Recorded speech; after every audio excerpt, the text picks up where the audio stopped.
Oh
एक धरिला चेते एक धरिला चेते एक धरिला चेते एक धरिला चेते एक धरिला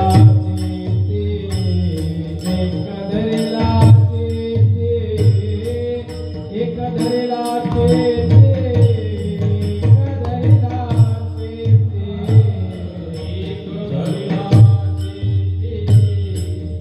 एक धरिला चेते एक धरिला चेते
एक दरीला चित्ती आम्ही रखमाईचा पती तेणे झाले अवघे काम निवारिला भवन परद्रव्य परनारी झाली विषाची ये परी तेणे झाले अवघे काम निवारिला भवभ्रम तुका म्हणे फार नाही लागत व्यवहार तेणे झाले अवघे काम निवारिला भवभ्रम विठ्ठल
जय जय सर्वसमवेद्या आत्मरूपा देवा तुझी गणेशु सकलार्थमधी प्रकाशु म्हणे निवृत्ती दासु अवधारी जोई आता अभिनव वाग्विलासिनी ते चातुर्यात कला कामिनी ते शारदा विश्वमोहिनी नमिनी मिया शांताकारं भुजगशयनं विश्वधारणं सदृशम् एकवर्णं शुभांगं लक्ष्मीकान्तं कमलनयनं योगिविद्यानगम्यं वन्दे विष्णुभवरं सर्वलोकैकनाथं ब्रह्मानन्दं परमसुखदं केवलं ज्ञानमूर्ति द्वन्द्वातीतं गगनसदृशं तत्त्वमस्यादिलक्ष्यम् एकनित्यं सर्वदि साक्षीभूतं भावातीतं त्रिगुणरहितं सद्गुरुं तं नमामि महायोगपीठे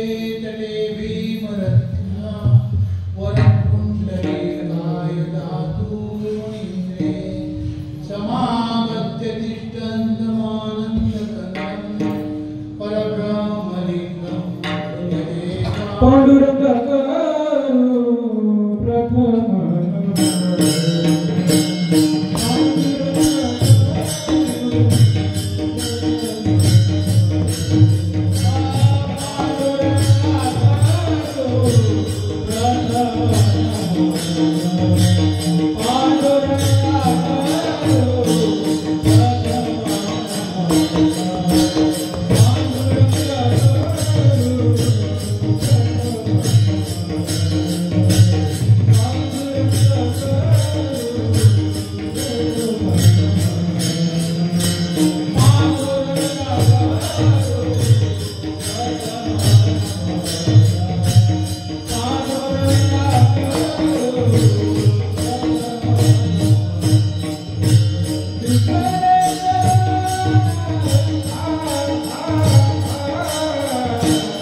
तळा कुसरी काहीच नेणे बोलतो वचने अति भाविका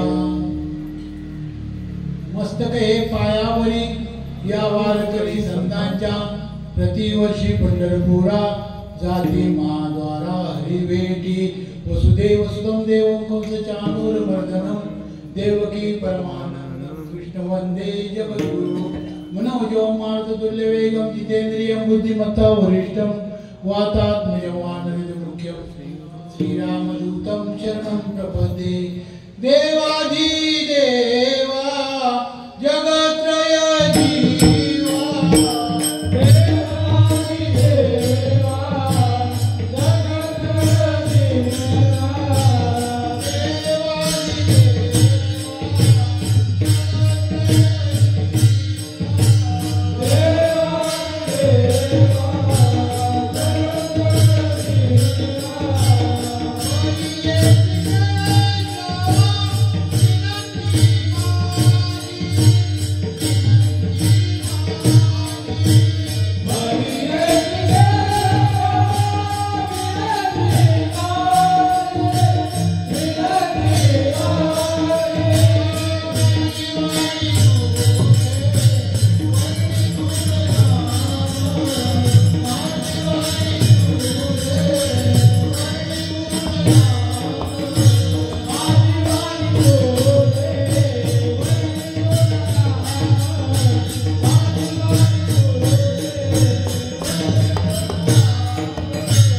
त्यामुळे काय झालं आमची सर्व काम सर्व व्यवहार सगळे पार पडले आणि यासाठी आम्हाला काही प्रयत्न करावे लागले नाही फार काही प्रयत्न करावे लागले नाही फक्त आम्ही एक केलं की म्हणजे ते रखमाईचा पती आम्ही आमच्या हृदयी धारण केला अभंगाचा धावता भावार्थ असा आहे विठ्ठल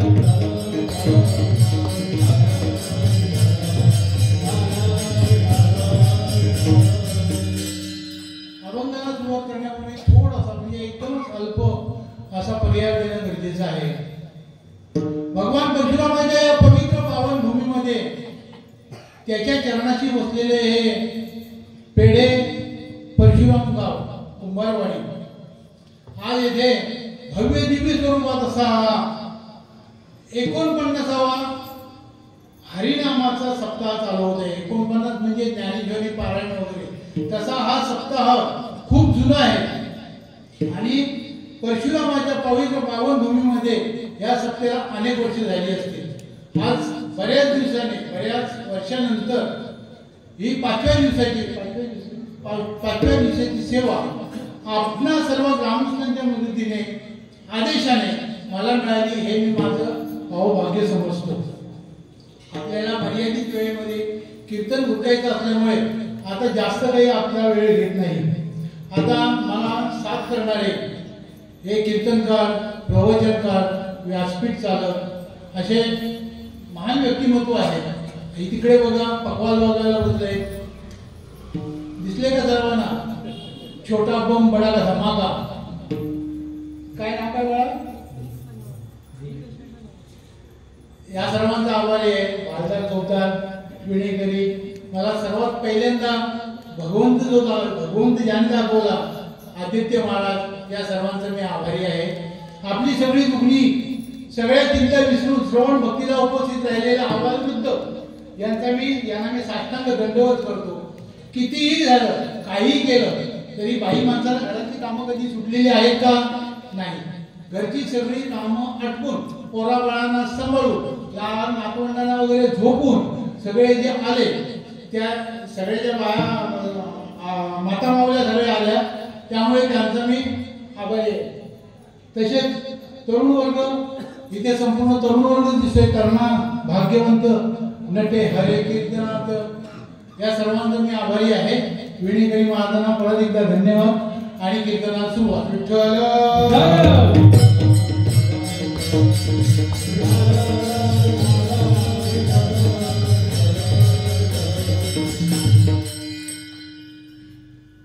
परमार्थामध्ये आम्ही परमार्थ कसा केला, त्याला साधन कोणतं वापरलं आणि त्यामुळे आम्हाला साध्य प्राप्ती काय झाली हे पटवून सांगणारा तुकोबरायांचा हा अभंग आहे.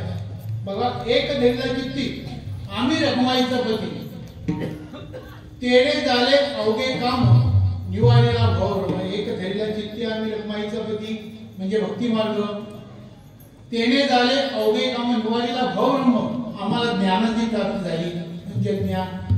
परद्रव्य परणारी झाली विषयाची हे बरी म्हणजे काय? परद्रव्य परणारी हे आम्हाला विषयाप्रमाणे भासू लागली किंवा रुक्मिणी मातेप्रमाणे भासू लागली. म्हणजे हे काय झालं? वैराग्याची प्राप्ती झाली. म्हणजे एकाच वेळेला भक्ती, ज्ञान आणि वैराग्य याची मांडणी तुकोबारे या अभावातून आपल्या समोर करतात. आता बघा, परमार्थात असो किंवा संसारात असो, आपल्याला कुठलीही गोष्ट साध्य करायची असेल तर साधन हे गरजेचं आहे. साधनं अशी वेळोवेळी आपल्या संतांनी सांगितलेली आहे. साधनं सांगताना साधन केवढं आहे त्याच्यापेक्षा साध्य काय झालं, साध्य भलं मोठं झालं की त्या साधनाची किंमत आपोआप वाढते. जसं परमार्थात साधन सांगितलं जातं, संसारात सुद्धा साधन आहे. पण काय आहे, परमार्थातलं साधन ज्या वेळेला साधन वापरल्यानंतर आपल्याला जे साध्य प्राप्त होतं, त्या साध्याची प्राप्ती काय झाली म्हणजे मला असं मिळालं, मला तसं मिळालं अशी बढाई किंवा हे साध्य सांगितलं जात नाही परमार्थामध्ये. आणि संसारामध्ये साध्य जे मिळाले, साध्य जे झाले त्याच्यासाठी काय साधन वापरलं हे सांगितलं नाही. कदाचित तो आपल्यापेक्षा मोठा होईल ना, साधन सांगितलं जात नाही. आता अष्टावक्र ऋषी माहिती आहे तुम्हाला, 8 ठिकाणी वाकडे, कधीतरी उल्लेख आला असेल पुराणामध्ये, भागवतामध्ये. अष्टावक्र ऋषी 8 ठिकाणी वाकडे झाले तर त्यांना काही लहानपणी काही पोलिओ झाला होता? नाही. त्यांना काही गाडीत ठोकलं होतं? नाही. पण ते 8 ठिकाणी वाकडे झाले. बघा, संसारात माणूस आपल्या मुलाला सुद्धा माफ करत नाही. अष्टावक्र ऋषींचे वडील उद्दालक ऋषी वेदाध्ययन सगळ्यामध्ये 1 नंबर पारंगत. सकाळी सकाळी संस्कृत मंत्रोच्चार ते करायचे. देवाची भक्ती मार्ग करत असताना सकाळी जप चालू असायचं, मंत्रोच्चार चालू असायचे. त्यावेळेला अष्टावक्र ऋषी हे गर्भामध्ये होते. गर्भामध्ये असताना सुद्धा ज्या वेळेला उद्दालक ऋषी हे बघा मंत्र संस्कृतचे असतात सोपे, म्हणजे असतात सोपे कशासाठी, कारण ते एकदा पाठ झाले ना की माणूस सहजासहजी विसरत नाही. म्हणजे ते पाठांतराला सोपे असतात, पण त्यांचा जर का उच्चार चुकला तर त्याचा संपूर्ण अर्थ बदलतो, संपूर्ण अर्थ बदलतो. तर उद्दालक ऋषी ज्या वेळेला मंत्रोच्चार करत असत त्यावेळेला अष्टवक्र ऋषी आतून गर्भामधून बोलत असेल, पप्पा यू आर रॉंग, पप्पा तुमचा उच्चार चुकलाय, किंवा बाबा पिताश्री तुमचा उच्चार चुकलाय. एक दोनदा ऐकून घेतलं उद्दालक ऋषीने. बघा आपले संत महात्मे इतके शांत असतात, तेवढेच ऋषी मुनी म्हणजे ज्यांनी वेद अध्ययन वगैरे निर्माण केले ते ऋषी मुनी भयंकर तापट असतात. दुर्वास मुनी, त्यावेळेचे दुर्वास मुनी म्हणजे ते सुद्धा एक भयंकर तापट व्यक्तिमत्व होतं. ऋषी, महान ऋषी असून सुद्धा तापट. म्हणजे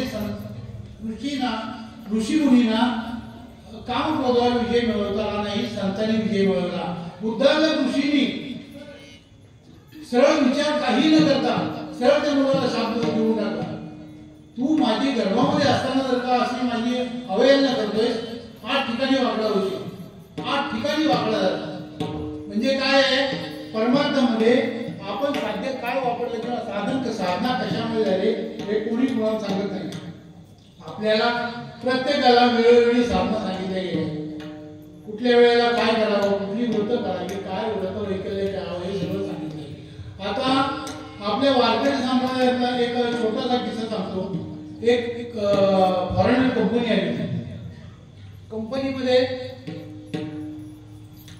प्लांट बसवायचं काम चालू होतं. प्लांट बसवून वगैरे झालं, फॉरेनर इंजिनियर वगैरे आले होते आणि त्या प्लांटला एक 1.5 इंची व्यासाचा म्हणजे गोलाकार पाईप बसवायचा होता. पण तो पाईप कसा होता, असं नागपुडी वळणाचा होता. आणि ते बसून झाल्यानंतर प्लांट बसून झाल्यावर पाईप बसवायचा आणि त्या पाईपामधून त्यांना तांब्याची तार घालायची होती. आता तो नागपुडी वळणाचा असल्यामुळे तो एकमेकांना चिपकला होता आणि त्यातून आतमध्ये आरपार जात नव्हती. तांब्याची तार पातळ होती, ती आतमध्ये जात नव्हती. आता शेवटी प्लांट कॅन्सल करण्याची वेळ आली. आपला एक वारकरी होता, सगळी गर्दी जमली होती. काय आहे, लोक कुतूहलाने सगळं बघण्यासाठी जात असतात. काही गर्दी जमली की पहिला नंबर आपलाच असतो. तर त्यांनी बघितलं की हा माणूस फक्त बघतोय आपल्याकडे, आणि त्यांनी तो प्लॅन बंद करायचा असा निर्णय घेतला. प्लॅन बंद करण्याचा निर्णय घेतला. या माणसाने विचारलं, धोतर टोपी वारकरी संप्रदायाचा साधा म्हणाला, का बंद करताय? तो म्हणतो, तुला काय करायचं, तुला काय समजणार आहे? आम्ही मोठे गती महारथी पडलो, आम्हाला ते कळत नाही. जे आम्हाला कळत नाही ते तू काय करणार आहे? तू सांगा तर. म्हणतो, एवढंच हे होल आहे ना, या पाईपामधून तांब्याची तार पलीकडे न्यायची, तू करशील? शांत राहिला वारकरी. त्यांना वाटलं हा काय करणार आहे. तू म्हणाल, ठीक आहे, तुला आम्ही 10,000 देतो. वारकरी आपले गप्प होते. त्यांनी विचार करत होते, 10,000 घेऊन तरी काय करायचंय. वारकऱ्यांनी शेवटी काय हवं असतं, जास्त देतात तरी आपले काळ काही लागत नाही. वारकरी एकदम साधे असतात. तर तो गप्प बसलेला बघून ते जे इंजिनियर होते त्यांना आणखी उत्साह आला. त्यांना वाटलं का होणारच नाही, ह्याची खिल्ली उडूया. ते म्हणाले, 1,00,000 देतो. काय ती वायर आहे, तार आहे तांब्याची, ती आरपार घालून दाखवायची. वारकरी उठला. त्यांना वाटलं निघाला. ते म्हणाला, थांबा 5 मिनिटं जाऊन येतो. घरी आला. घरी त्याची मांजर होती.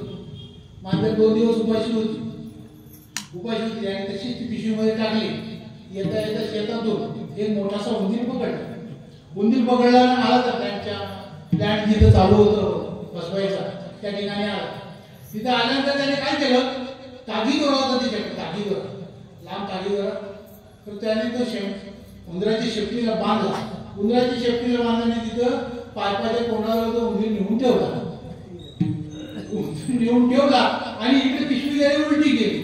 मांजर धक्कन पडले की नाही, जोरात बघितल्यावर मांजराला बघितल्यावर उंदीर जो पळाला तो थेट त्या बिळातून म्हणजे त्या पायपातून आरपार म्हणजे पलीकडे पोहोचल्यानंतर तागीदोरा बांधलेलाच होता शेपटीला, तो त्याच्या मागोमाग झालं. वारकऱ्याचं काम झालं. त्याने त्या उंदराला सोडून दिलं. तो दोरा तिथं तोडला. त्या दोऱ्याला ती तांब्याची वायर बांधली आणि हळूच तो दोरा ओढून घेतला. तांब्याची तार होती ती आरपार झाली. म्हणजे वारकऱ्याने साधन केवढं वापरलं, छोटं वापरलं, पण तो लाखाचा धनी झाला की नाही. म्हणजे साध्य केवढंही असलं तरी पण साध्यावरच्या साधनाची किंमत अवलंबून असते. आता आपल्याला वेळोवेळी संतांनी साधना सांगितले. बघा, व्रत वैकल्य करायची, कसं काय करायचं. आपल्याला त्रेतायुगामध्ये काय सांगितलं, त्रेतायुगामध्ये तपश्चर्या करायला सांगितलं. तेव्हा माणसाचं आयुष्यच खूप असायचं. 60,000 रुपये 60,000 वर्ष विश्वामित्राने तपश्चर्या केली. माणसाचं आयुष्य लाखाच्या वरती होतं त्यावेळेला. म्हणजे जशी युग बदलत गेली तशी माणसाची आयु मर्यादा कमी होत गेली. बुद्धी वाढत गेली पण आयु मर्यादा कमी होत गेली. आता सत्ययुगामध्ये यज्ञ सांगितले, ऋषीमुनींनी यज्ञ हवन होम करायला सांगितले. द्वापार युगामध्ये फक्त पूजन करायला सांगितलं, त्याने देव प्रसन्न होत असे. आणि कलियुगामध्ये काय सांगितलं, कलियुगा माझी करावं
जळतील पापे जन्मांतरीची, जळतील पापे.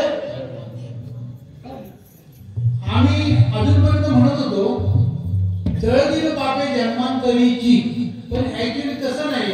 जळतील पापे जन्मांतरी म्हणजे काय, पाप जळतात. जन्मांतरी म्हणजे काय, एक जन्म दुसरा जन्म, पुनरुपी जननम पुनरुपी मरणम पुनरुपी जननी जठरे जैन. म्हणजे हे जे जन्म घेण्याचं जे चक्र आहे ते चक्र म्हणजे जन्मांतरे. म्हणजे ते पण जळून जातं. नामसंकीर्तनामध्ये हरीच्या कीर्तनामध्ये एवढी ताकद आहे. महाराज आणखीन काही साधनं सांगतात. भरपूर आपल्याला व्रत वैकल्य सांगितलेले जातात. एक व्रत तर असं आहे की ते व्रत नेमाने केलं तुम्ही, ते व्रत जर का तुम्ही केलं तर तुम्ही विष्णूच्या स्वरूपाला पात्र होता. कोणतं व्रत सांगितलंय महाराजांनी, पैका व्रताचे महिमा.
ज्यांनी दीक्षा घेतली ते संप्रदायामध्ये आहेत, सगळेच आहेत.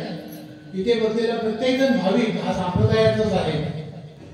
तर त्यांच्याही लक्षात आणायचे हे जे तुकाराम महाराजांनी जे व्रत सांगितलंय ते व्रत दुसरं तिसरं कोणतं नाही तर एकादशी आहे. बघा एकादशीचं व्रत आपण एवढं करतो ना की लहान मुलांना पण सांगतो एकादशी धर, काय दिवसभर चढ पण एकादशी धर. एकादशीचं व्रत आपण करतो.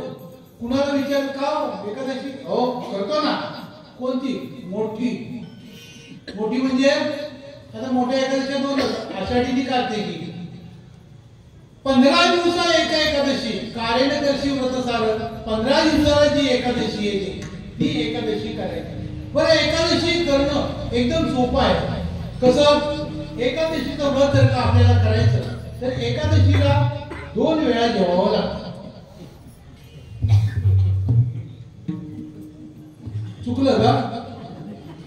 एकादशीला अहो तुम्ही वारीला जाऊन बघा.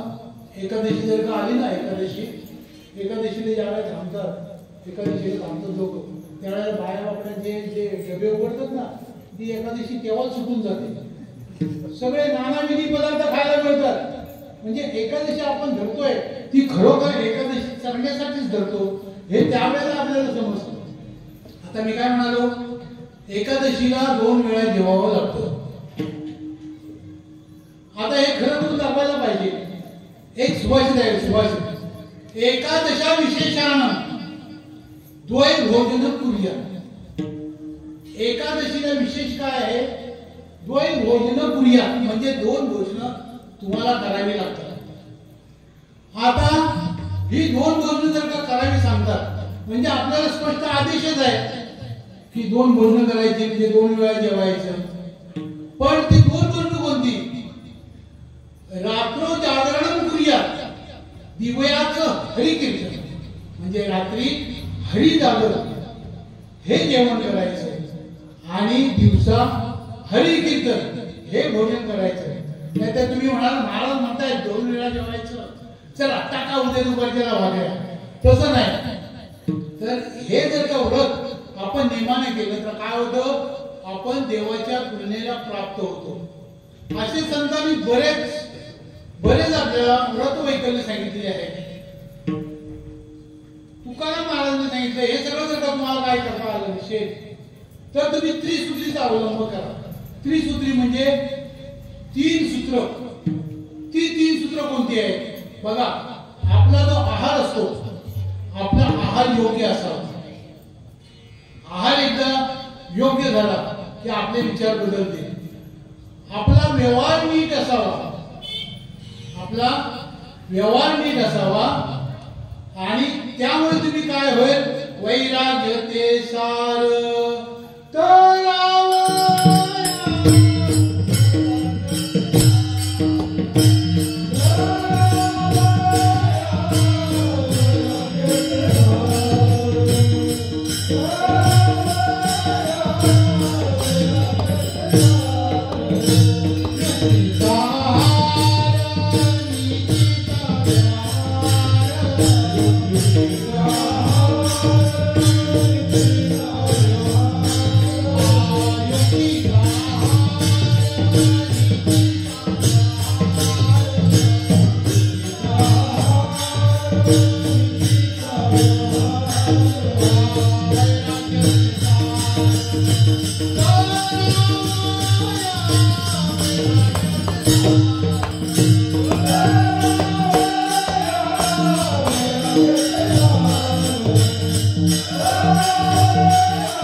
करावा. या त्रिसूत्रीचा अवलंब करा. म्हणजे काय, आपला आहार योग्य असावा. आहार योग्य झाल्यानंतर व्यवहार आपला नीतीचा होणार. बघा, पंक्तीला जेवलं म्हटल्यानंतर कीर्तनाला येऊन बसावं एवढं तरी माणसाच्या मनामध्ये निर्माण होतं. म्हणजे व्यवहार पण नीतीचा झाला. आता आहार कोणता घ्यावा, आहार कोणता घ्यावा यावेळी यासाठी ज्ञानेश्वरी बघा माऊलीने सांगितलंय. आहाराचे 3 प्रकार आहेत. एक म्हणजे तामस, एक म्हणजे राजस आणि एक म्हणजे सात्विक भोजन. तामस आहार म्हणजे काय, रात्री शिजवलेलं दुसऱ्या दिवशी खाणं, किंवा रात्रीचं उरलेलं दुसऱ्या दिवशी तवा फ्राय करून खाणं. नाही का, मग तळलेला भात काय करता, टाकून देतात. आंबवलेल्या इडल्या टाकून देतात खाताना. हा झाला तामस आहार. तर तामस आहार आपण सेवन करायचा नसतो. दुसरं म्हणजे काय सांगितलंय, सात्विक आहार. काही लोकांना सात्विक आहार, राजस आहार. काही लोकांना बघा इतकं गरम गरम जेवायला लागतं की खूप गरम जेवण ते जेवतात. माऊली म्हणतात वाफेची या शिके वाती लावलेली या लागे. म्हणजे ती वाफ त्यांच्या जेवणामध्ये येते. त्यांना कापसाची वाफ जरी लावली ना, अर्थात ते अतिशयोक्ती आहे, तरी पण त्या वाफेला आपण कापसाची वाफ लावली तरी ती वाफ सुद्धा पेट घेईल. एवढं गरम गरम जेवण जेवतात. काही जण तर चुली समोरच जाऊन बसतात. तव्यातली चपाती आणतात, तव्यातली चपाती आणतात, लगेच तशीच गुंडाळून लगेच तोंडात. हे असं गरम गरम खातात.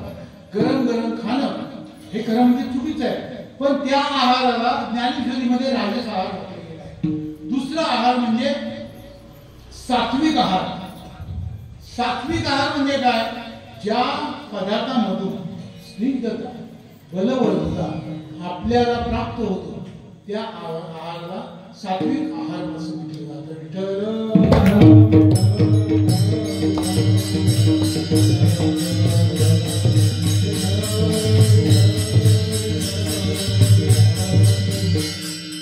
आपण आहार कोणता घ्यायचा, मोठ्या लोकांनी आहार कोणता घ्यायचा,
आपल्याला काय खायचं काय नाही हे काय मी तुम्हाला सांगत बसत नाही. तुम्ही काय माझं ऐकणार नाही. महाराज तुम्ही कुठे एवढं रोज चांगलं व्यवस्थित जेवताय. हो, आम्ही रोज जेवतो व्यवस्थित. आम्हाला देवाचा प्रसाद मिळतो. आम्ही जिकडे जातो कीर्तनाला पहिल्यांदा सोय असतेच, त्याच्यानंतर भक्त कीर्तन वगैरे हा सगळा नंतरचा विषय.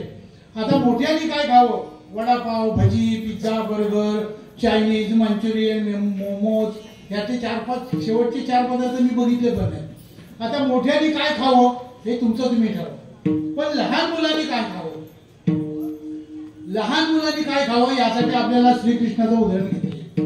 बघा, श्रीकृष्ण ज्यावेळेला लहान होता त्यावेळेला खायला काय मिळत होतं, काही सुद्धा मिळत नव्हतं. त्याला 9 लक्ष गायी ज्याच्या वडिलांकडे होत्या, नंदराज ही ज्यांना पदवी होती, अशांकडे असणाऱ्या श्रीकृष्णाला दुपारी गाडी घेऊन जावं लागत असत की नाही, त्यामुळे खाण्याचे वगैरे हाल असायचे. पण श्रीकृष्णाला आवडता पदार्थ म्हणजे कोणता, ओदन. ओदन हा श्रीकृष्णाचा आवडता पदार्थ होता. ओदन म्हणजे काय माहिती आहे कोणाला, ओदन वाडगा घ्यायचा, वाडगा, त्याच्यामध्ये गरम गरम भात, पेज काढून टाकलेला असा गरम गरम भात घ्यायचा. महाराज तुम्हीच म्हणालात ना आता राजेश आहारामध्ये गरम गरम खायचं नसतं, इथे गरम भात घ्यायचा सांगितलं, मी खायला नाही सांगितलं. वाटीमध्ये घ्यायचा आणि काय करायचं, त्याच्यावर गरम करून थंड केलेलं दूध टाकायचं. दूध फ्रीज मध्ये नको, ते दूध टाकायचं. तो गरम गरम भात वाटीमध्ये, मोठ्या वाटीमध्ये म्हणजे वाडग्यामध्ये घ्यायचं. बाळाला कडेवर घ्यायचं, ते भातामध्ये नकाळ आपलं छोटासा चिमूटभर मीठ टाकायचं, ते कालवायचं आणि ते त्याला, आता तुम्ही कालवत असताना ते गरम राहील का, तो भात गार होणारच ना, मग तो भात त्याला भरवायचा. असं आठवड्यातून 2दा तरी भरवायचं. श्रीकृष्णाचं सगळ्यात आवडतं खाद्य कोणतं म्हणाल तर हे ओदन होतं. दुसरं म्हणजे काय, मूल एकदा खिमटी खायला लागलं, खिमटी खायला लागलं की त्याला दररोज न चुकता रोज सकाळी रवा, दूध, रवा, साखर, केळं, मनुका, बदाम, किती झाले 6, तूप, 7 शुद्ध गाईचं तूप, त्याच्यामध्ये ते संपूर्ण शिरा बनवायचा. आपण शिरा बनवतो ना सत्यनारायणला, त्या प्रकारे हे सगळं समप्रमाणात घ्यायचं. आणि समप्रमाण घेतल्यानंतर त्याच्यावरती त्याला भरवताना एक तुळशीचं पान टाकायचं. श्रीकृष्णाचा 8वा अवतार, हा 8 पदार्थाचा हा जो खुराक आहे तो तुम्ही कमीत कमी लहान बाळाला खिमटी खायला लागल्यापासून कमीत कमी 3 वर्ष न चुकता भरवा. काय होईल बघा, ते बाळ श्रीकृष्णासारखं चतुर, विद्वान आणि शक्तिमान होईल. I am a Complan boy. तसं नाही, शक्तिशाली म्हणजे खरोखर शक्तिशाली होईल. हे सांगायचं खरं म्हणजे मी प्रत्येकाकडून 50 रुपये घेतो, प्रत्येकी कडून झाल्यानंतर बघू. तर असा युक्त आहार आपण जर का मुलाला दिला, श्रीकृष्णाला असंच खाणं होतं. त्याने श्रीकृष्णाला माखनचोर म्हणतात. आता मुलांना काय खायलाच मिळत नव्हतं, मग तो माखनचोरी करणारच ना, मागून का आई बाबा देणार आहे. आता आईकडे जास्तीत मागून काय मिळणार आहे, एक मागितल्यानंतर एक धपाटे मिळेल. पोरांना कोण विचारलं, सगळं गोधन गोकुळाला गेल्यामुळे त्यांना सगळ्यांना पैसा द्यावा होता, गोपाळांना गवळी लोकांना सगळं पैसा द्यावा होता, मग करणार काय, म्हणून त्याने चोऱ्या केला. बरेच टीकाकार लोक म्हणतात, का तुम्ही भगवान श्रीकृष्णाला तुमचा, हो भगवान श्रीकृष्ण आमचा युगंधर कृष्ण आमचा देव आहे, त्याने गीतेचं तत्वज्ञान शिकवलं. त्याच्या इतकं तत्वज्ञान पूर्वी कुठल्याही देवाने, दशावतारामध्ये 10 अवतारामध्ये कुठल्याही देवाने आपल्याला सांगितलं नाही. श्रीकृष्णाच्या तत्वावर, त्याच्या तत्वविद्येवर, सगळं तत्वज्ञानावर हे सगळं जग चालतंय. अर्थात हे सगळ्यांनी मान्य केले, पण टीकाकार मान्य करत नाही. म्हणतात तुमचा देव चोर होता, चोऱ्या काढायचा, गवळणीची छेड काढायचा. गवळणीची छेड काढायचा म्हणजे गवळणींच्या मनातून त्याने षडविकार, काम, क्रोध, लोभ, मत्सर, हे जे अहंकार वगैरे जे आहे ते षडविकार त्याने नासून टाकले. काय केले, पुसून टाकले, नासून टाकले. त्यांना साधक बनवली. नाथ महाराज गवळणीच्या रूपात एक तक्रार करतात. थोडा वेळ लागेल, आपण जरा गवळण ऐकूया. ती ऐक येते बाई यशोदे, नवल केले तुझ्या गोविंदे, आमुची मुले उडविली पदे, आता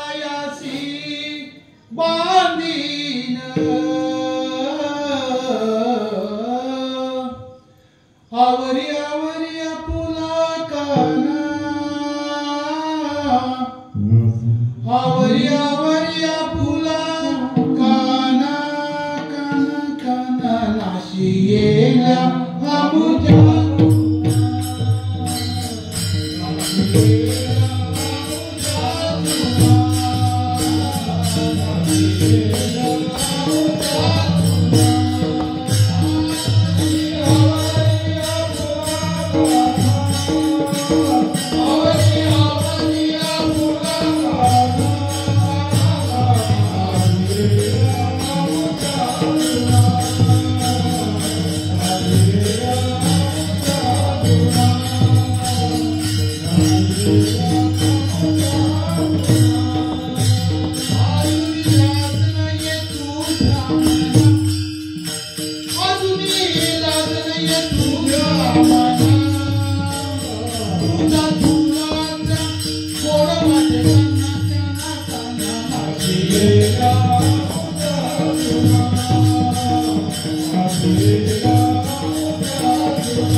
सगळ्या संतांनी या गवळणीची जी रचना केली ती माणसाचं डोकं हलकं होण्यासाठी केले.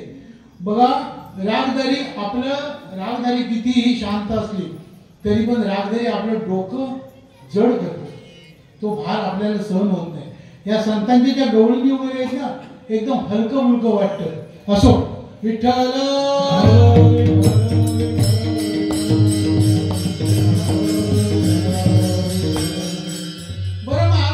एवढं सगळं तुम्ही सांगितलं. मग आता या कलियुगामध्ये नामसंकीर्तन साधन बाई सोपे किंवा कलियुग माझी करावे कीर्तन तेने नारायण देईल मिटे ही सगळी साधनं आम्हाला समजली. पण आता नेमकं तुम्ही कोणतं साधन करता अभंगाचं पहिले विचार. एक धरीला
आता महाराज अभंगातून एक धरीला चित्ती आम्ही रखमाईचा पती असं म्हणतात. एक एक या अक्षरांपासून ते सुरुवात करतात.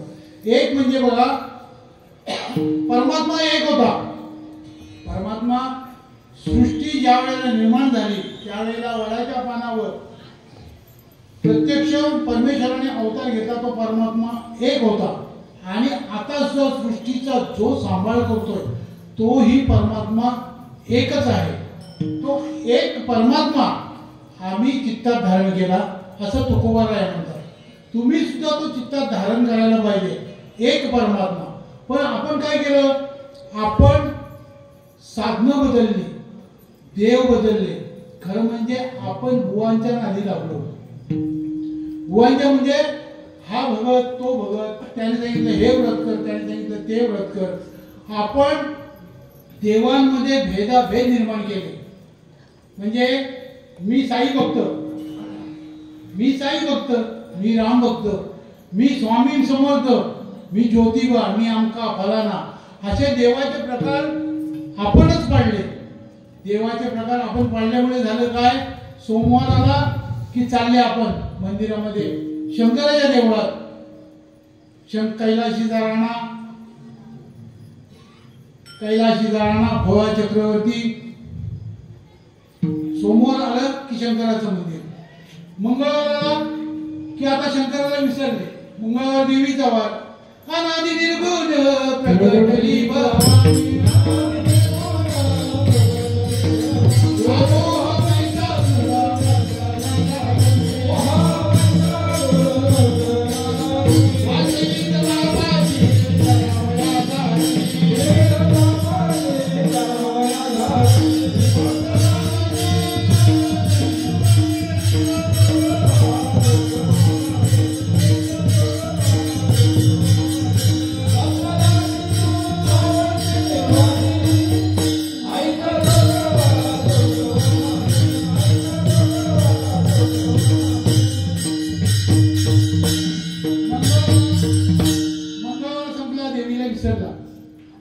देवीला विसरल्यानंतर मंगळवार झाला, देवीला विसरला. बुधवारी आपण पांडुरंगाचे भक्त, विठ्ठला चित्ती गोड लागे गाता गिरी, आम्हा विठ्ठल जीवन टाळची पुढिया धन. गुरुवार आला, दिगंबरा दिगंबरा श्रीपाद वल्लभ दिगंबरा, निघालो घेऊन ये कृष्ण. गुरुवार आला की दत्ताचा भक्त, शुक्रवार आला की परत देवीची भक्ती. अनादि अंबिका भगवती, अनादि अंबिका भगवती.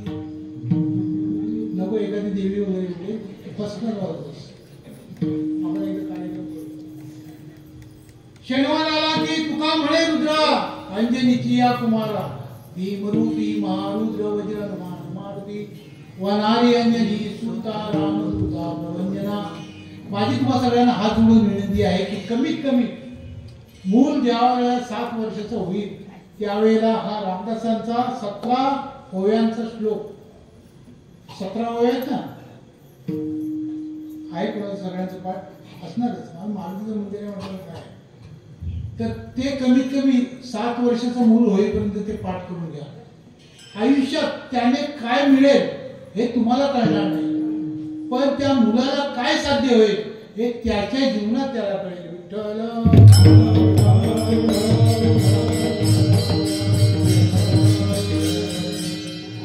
आता शनिवार झाला, आता रविवार म्हणजे इकडे सगळ्यांचा बहुतेक कोकण पट्ट्यातल्या सगळ्यांचा आवडीचा वार. कारण रविवार म्हटल्यावर जेजुरीला चला, इकडे बघू नका. रविवार म्हटल्यानंतर खंडोबाचा वार. महाराष्ट्राचं कुलदैवत अर्ध्यापेक्षा जास्त खंडोबा आहे. माऊली मान्य आहे तुम्हाला? अहम वागा सोहम वागा प्रेम नगरा वारी. खंडोबा म्हणजे त्या दिवशी रविवारी फक्त खंडोबाचाच दिवस. आता 7 वार झाले, 7 वार झाले की नाही, म्हणजे आता हे देव तरी संपायला पाहिजे की नको. पण आपले देव अजून सुद्धा संपत नाही. गेल्या महिन्यात मार्गशीर्ष महिन्यामध्ये एकादशीचं व्रत कोणी, आपल्या महालक्ष्मीचं व्रत कोणी केलं? महालक्ष्मीचं व्रत घरोघरी महालक्ष्मीचं व्रत होतं की नाही बोला? आता तो मुखवटा कुठे आहे? माळ्यावर पडला. म्हणजे वर्षातून 4 दिवस लक्ष्मीला पूजायची. हे काय फळ आहे? वर्षभर 365 दिवसामधून फक्त 4 वार 4 गुरुवार फक्त लक्ष्मीला पूजायचं आणि इतर दिवशी लक्ष्मीला पूजायचं नाही. मांडा ना, तुम्हाला लक्ष्मीची पूजा करायची आहे ना, करा पूजा, तिची पूजा करा, अर्चन करा, रोज तिच्या पुढं प्रार्थना करा. नमस्ते तू महामाये श्रीपीठे सूरपूजिते शंखचक्र गदा हस्ते महालक्ष्मी नमोस्तुते. तुम्हाला स्थैर्य प्राप्त होईल ना, तुम्ही करा. पण काय, एक धरीला चित्ती, तुम्ही चित्तामध्ये ते ठाम धरलं पाहिजे. उद्या मंगळवार आला की ज्ञानेश्वर माऊली पण म्हणतात चौथ मोटकी पाहे आणि गणेशाचाच होय. म्हणजे संकष्टी अंगारकी मंगळवार आला की आपण गणपती, परत चतुर्दशीला देवीचा भक्त. म्हणजे आपण देवामध्ये भेदाभेद निर्माण केले. आता संतांनी हे भेदाभेद निर्माण नाही केले.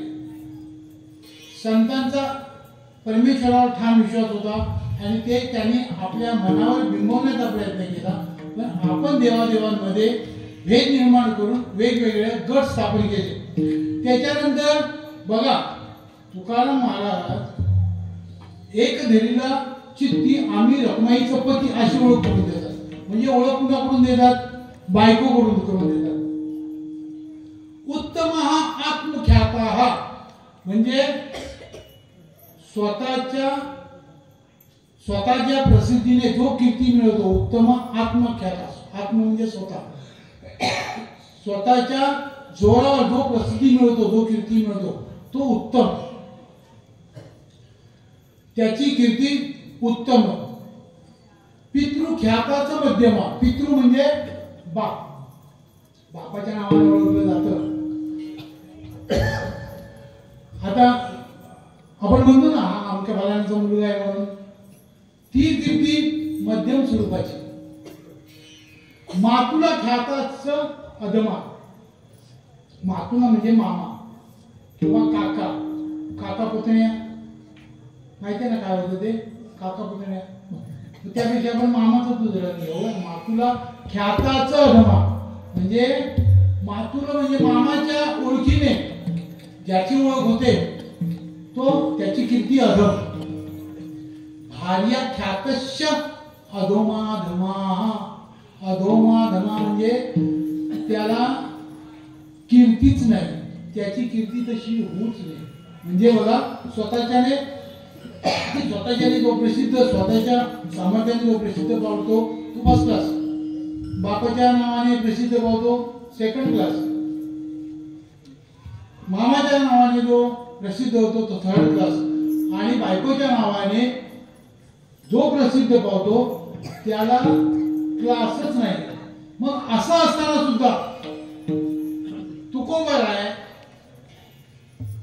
एक धरीला चित्ती आम्ही रखमाईचा पती. बायकोकडून ओळख का बरं करून देतात? का करून देत असतील? कारण बघा, रखुमाईचा पती म्हणजे पांडुरंग आणि रखुमाई म्हणजे लक्ष्मी. आता आपला वेळ होत आलाय त्यामुळे लक्ष्मी विवाह मी आपल्याला संपूर्ण सांगत नाही.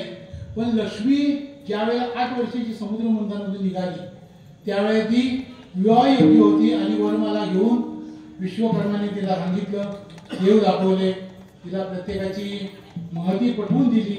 देवीला काही महती पटली नाही. शेवटी ते म्हणाले, बघ बाबा, तुला सगळे देव दाखवून झाले, दुर्वास वगैरे, राक्षस वगैरे सगळे, अंबरीश ऋषी, त्याच्यामध्ये सगळे तपस्वी मुनी सगळे, पण तिला कोणी पसंत पडला नाही.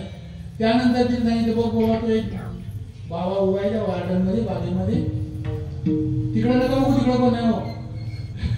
तर त्याला पसंत करायचं असलं तर कर, त्याच्याशी तू लग्न कर. तिनं बघितलं, भगवान विष्णू बागेमध्ये एकदा घालत होते, त्यांना मुळात लग्न करायचं नव्हतं. कारण काय? त्यांना लग्न का करायचं नव्हतं? कारण भगवान शंकर कधी कुणाला प्रसन्न होऊन वर देतील, कुठला राक्षस लढायला तयार होईल काय माहिती. मग सगळा वेळ त्यांचा तिथंच जाण्यापेक्षा आपण लग्न न केलेले बरे. त्यांना लग्नाचा विचार नव्हता. लक्ष्मी गेली, त्यांच्या समोर उभी राहिली. लक्ष्मी उभी राहिली, तिचं तर सौंदर्य बघितलं. परमेश्वराने काय बघितलं? तिचं सौंदर्य बघितल्यानंतर तिच्याकडे पाठ फिरवली. आता लक्ष्मीकडे पाठ फिरवल्यानंतर लक्ष्मी काही गप्प बसते का? लक्ष्मी परत पुढे गेली. पुढे गेली, हात त्याच्या गळ्यात टाकणार, याने आपली परत पाठ फिरवली. त्याने पाठ फिरवल्यानंतर लक्ष्मीला आणखी राग आला. लक्ष्मी सगळ्यात सुंदर, स्वाभिमानी, अभिमानी, मला नाही म्हणतो, परत त्याच्या पुढे गेली. त्याच्या पुढे गेल्यानंतर सरळ सांगितलं, मी तुम्हाला म्हटलंय, मला तुम्ही पसंत आहात, मला तुमच्याशी लग्न करायचंय, तुम्ही माझ्याकडे पाठ का फिरवता? आता भगवंताने पाठ कुणाकडे फिरवली? लक्ष्मीकडे पाठ फिरवली. आता पण लक्षात ठेवायला पाहिजे, जो लक्ष्मीकडे पाठ फिरवतो, लक्ष्मी त्याची पाठ कधीच सोडत नाही. म्हणून लक्ष्मीला जास्त महत्व द्यायचं नाही. तर असो, तो म्हणाला मी तुझ्याशी लग्न करणार नाही.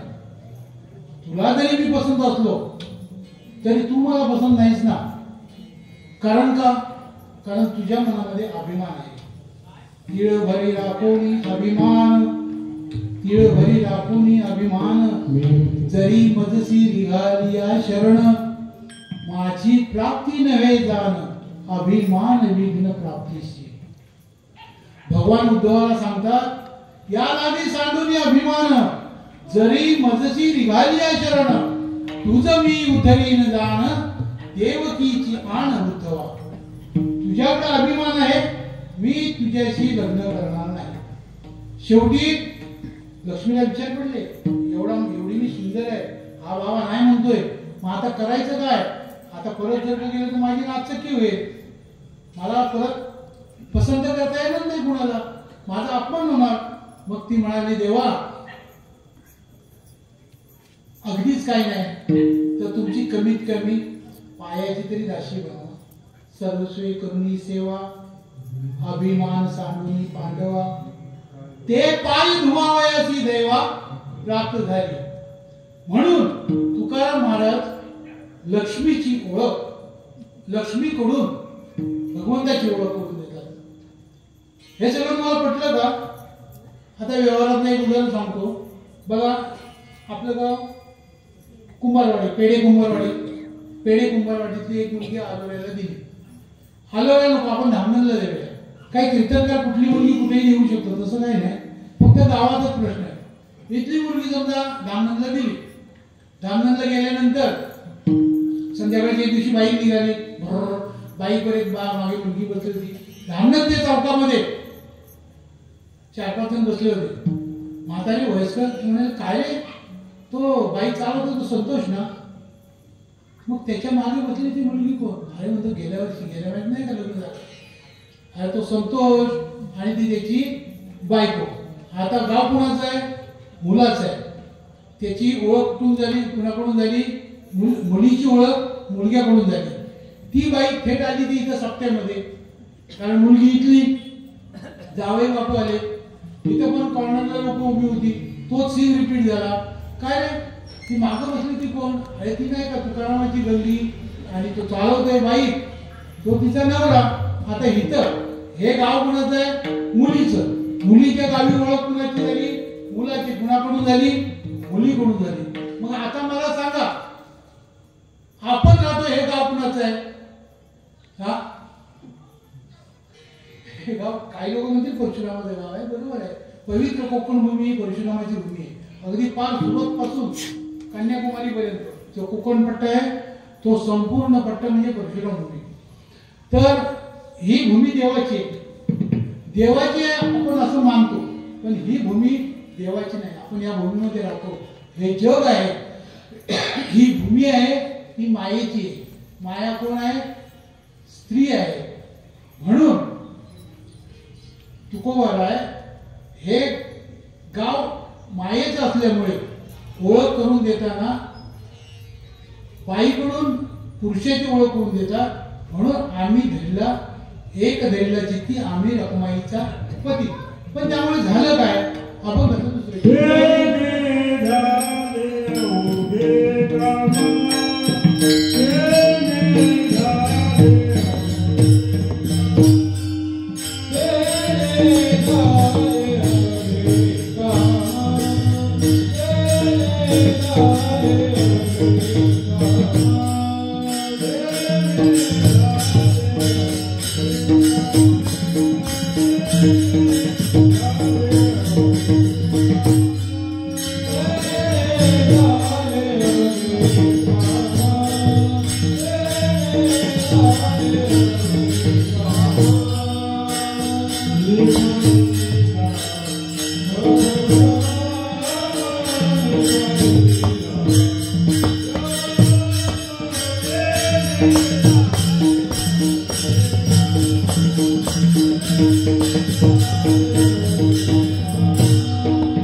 ती भक्ती आहे श्रवण भक्ती. श्रवण भक्तीने सुरुवात होते बघा. श्रवण भक्ती करणारे सगळ्यात श्रेष्ठ म्हणजे प्रेक्षक मायबाप. तुम्ही लोक जे आहात श्रवण भक्ती करण्यासाठी आता सगळ्यांचे आजारपण वगैरे सगळे सांभाळून बघा. सगळे कसे शांततेत बसले आणि आपल्याला शांतता महानता आपली संस्कृती हे शिकवते. तर आता विज्ञानाने शोध लावलाय. विज्ञानाने जैविक शास्त्रानुसार माणूस जास्तीत जास्त 55 मिनिटं स्तब्ध राहू शकतो. 55 मिनिटाच्या नंतर नाही. तुम्ही श्रवण भक्ती अजूनपर्यंत जी केली, जी साथ दिली, पण देवाची भक्ती करायची राहिली. आता आपण सगळ्यांनी हात वरती करूया आणि त्या विठोबा पण पांडुरंग परमात्म्याचं नाव घेऊया. विठोबा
आम्ही भक्ती मार्ग स्वीकारल्यामुळे पुढे भक्तीने धरिले हाती मागे ज्ञान वैराग्य धर्म येती स्थिर केली जियाच फळे होती मार्गी आणून लाविली पंक्तीला म्हणून आलो या देशा होतो नाही तरी भुललो दिशा.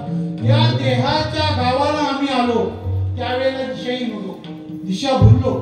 पण आम्ही काय केलं? भक्ती मार्ग स्वीकारला.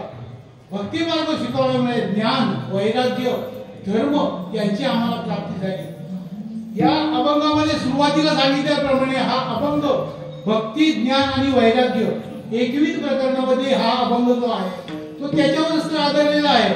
अभंग संपूर्ण सोडून झालेला आहे. काय हा आपला सप्ताह एवढा भव्य दिव्य असेल असं मला वाटलं होतं. काय एवढासा मंदिर, एवढं असं मंदिर, एवढ्या प्रांगणामध्ये कार्यक्रम भरपूर आहे, कार्यक्रम भरपूर आहे. आणि 4 तप झाली. हे 4 तप जर का म्हणजे सप्ताह अगोदर पासून जरी असला तरी 4 तप आणि 1 वर्ष म्हणजे 49 वर्ष झाले. मग इथं जर का संपूर्ण कार्यक्रमाला जर का आपल्याला वेळ द्यायचा असेल तर कुणीतरी आपला वेळ कमी करायला पाहिजे. खरं म्हणजे ह्यानी माझा वेळ जास्त लागला त्यामुळे मला वेळ कमी मिळाला. खरं म्हणजे 15 मिनिटं मी जास्त घेणार होतो, पण असो. आम्ही या देहाच्या गावाला आलो. तुकोबाराय म्हणतात आम्ही या देहाच्या गावाला आलो, आम्ही दिशा भुललो होतो. पण आम्हाला एक हृदयात परमात्मा पांडुरंग धरल्यामुळे, एक धरला चित्ती, एक धरल्यामुळे आम्हाला व्यवस्थित आमचा भवभ्रम निवारून गेला. संसार सागरातून आम्हाला मुक्त होता आलं. परद्रव्य परनारी, हो परद्रव्य परनारीची अभिलाषा. आता तुम्हाला रावणाची लोक सांगतात, कीर्तनकार रावणाविषयी रावणाची निंदा करतात. रावण निंदा करण्यास पात्र होता का? 5 लाख पाषाणाची घरे, 7 लाख बंगले, 1 कोटी तांब्याची आणि काश्याची आणि 7 लाख शुद्ध कांचनाची एवढी घरं ज्याच्या राज्यात आहेत त्या राज्याचा स्वामी काही कमी असेल का? रावणाला प्रत्येक कीर्तनकार कमी समजतो, त्याची हेटाळणी करतो. नाही, सगळ्यात थोर शिवभक्त होता. त्याच्यासारखा शिवभक्त कोण नव्हता, त्याच्यासारखा पराक्रमी कोण नव्हता. पण शेवटी बाईची अभिलाषा निर्माण झाली. काय झालं? रावणाचं राज्य उडालं. सुईच्या टोकावर मावेल एवढी सुद्धा भूमी देणार नाही असं सांगणारा दुर्योधन आपल्या 100 भावंडांसह पुत्र पौत्रांसह नाशास पात्र ठरला. पण आम्ही रखुमाईचा पती चित्तात धारण केल्यामुळे आम्हाला परद्रव्य परणारी रुक्मिणी समान वाचली आणि यासाठी आम्हाला जास्त काही प्रयत्न करावे लागले नाही. हे सगळं यासाठी कुठलेही उपासनापा जास्त करावे लागले नाही. हे सगळं आपोआप घडलं. अभंगाचं शेवटचं चरण. तुका म्हणे पार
भक्तजनांमुळे बोलण्यात नेहमी स्वरूप येत असतो. पण काय आहे, वेळेचं बंधन हे सगळ्यांना पाळावंच लागतं.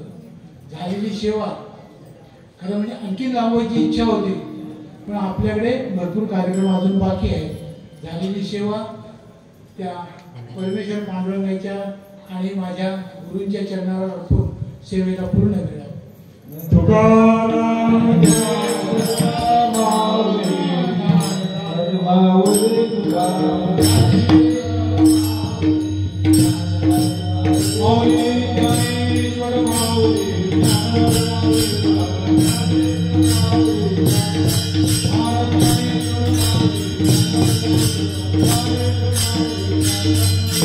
La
Wow.